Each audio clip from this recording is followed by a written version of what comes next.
আজকের অফিস টাইমের মধ্যেই ওই নারীকে মুক্তি দিতে হবে।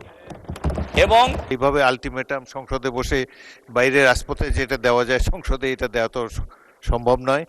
মাননীয় স্পিকার, আমরা একটা জিনিস সবাই ইতিমধ্যেই হয়তো অবগত হয়েছি যে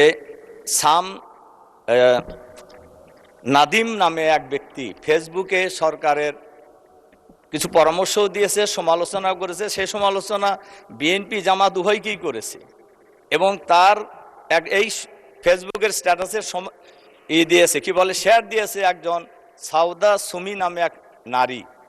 এরপরে পুলিশ তাকে গ্রেপ্তার করেছে এবং বলা হয়েছে উপরের নির্দেশে তাকে গ্রেপ্তার করা হলো এবং মামলাও দেওয়া হয়েছে এবং উপরের নির্দেশে মামলা দিয়ে গ্রেপ্তার করা হলো।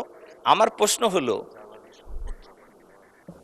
এমনি সমালোচনার মধ্যে ছিল তেলটাকে সে বেশি গুরুত্ব দিয়েছে। তো আমার প্রশ্ন হলো, উপরের নির্দেশ বলতে কাকে ওনারা বুঝিয়েছেন এটা আমি জানতে চাই। আর এর সাথে সাথে আমি মাননীয় স্পিকারের মাধ্যমে সরকারের কাছে আহ্বান জানাতে চাই, আজকের অফিস টাইমের মধ্যেই ওই নারীকে মুক্তি দিতে হবে এবং অফিস টাইমের মধ্যেই এই মামলাও প্রত্যাহার করে নিতে হবে। তার কারণ এই গ্রেপ্তারের মধ্য দিয়ে ফ্যাসিবাদী সরকারের পূর্বাভাস পাওয়া যায়, অথচ এই সরকার তো গণতান্ত্রিক সরকার, কাজে মানুষ কি কথা বলতে পারবে না? এজন্য আমি মাননীয় স্পিকারের মাধ্যমে এই বিষয়ে আমি সবার কাছে দৃষ্টি আকর্ষণ করছি। এবং আমি দয়া করে বসেন মাননীয় সদস্য, এটা পয়েন্ট অফ অর্ডার রূপে গৃহীত হলো না, এটা কোনো পয়েন্ট অফ অর্ডার হয়নি, বিধিও আপনি উল্লেখ করেননি।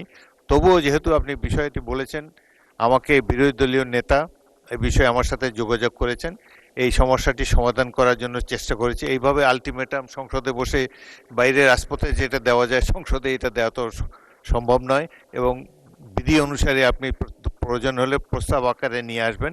এইভাবে তাৎক্ষণিক সমাধান এইভাবে দাঁড়িয়ে যে কোনো বিষয়ে। আর ফেসবুক তো বাংলাদেশের ফেসবুক সম্পর্কে এটা এত বিশাল একটি বিষয়, প্রতিদিনই সরকারকে যাকে খুশি তারা মন্তব্য দিয়ে যাচ্ছে। সব কিছু আমলে নিলে এই সংসদ আর অন্য কোনো কাজ করতে পারবে না।